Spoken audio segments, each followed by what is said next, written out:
Emmanuel Kant, 1724-1804, est aussi connu pour avoir changé la vie de nombreuses femmes. Pourquoi? Qu'a fait Emmanuel Kant? Est-ce que c'est un rapport avec sa tenue, la tenue des femmes? Est-ce qu'il les a corsetées, par exemple? C'est un rapport avec la tenue des femmes. Gilles Verdez. Qui dit femme dit fleur, donc est-ce qu'il a inventé Interflora?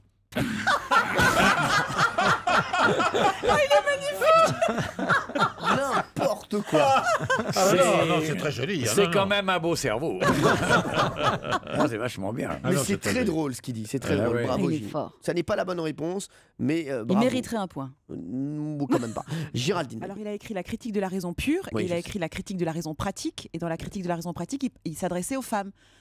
Une sorte de détails pour faire le ménage et tout Oui, ça. c'est ça. Ouais, mais qu'est-ce qu'il a fait? Mais il a donné une sorte de petit guide aux femmes. Non, c'est pas un guide. Non, elle a voulu nous montrer qu'elle Ouais, connaissait deux ça. ouvrages de Kant, c'est tout.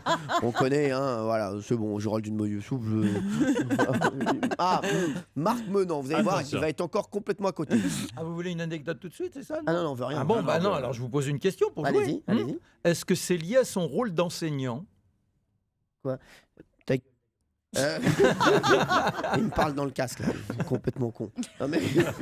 Alors, ok. Est-ce que c'est lié à son rôle d'enseignant? Non, non, Alors, vous parliez de la tenue. Est-ce que c'est un rapport avec les chaussures, par exemple? non, Est-ce Non, que mais il a indiqué aux femmes comment se vêtir. non, est-ce que c'est un rapport par rapport au corset, non, au décolleté? non. Est-ce que c'est lié à une saison?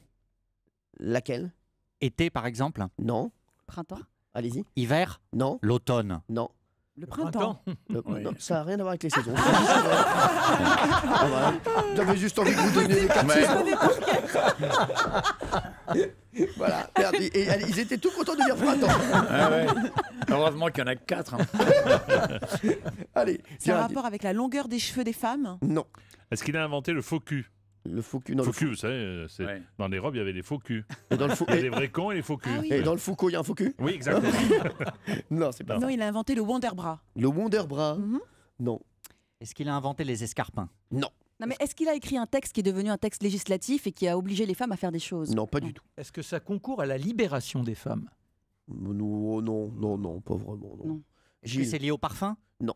C'est lié à l'épilation maillot? vous pensez qu'il a inventé le ticket de métro?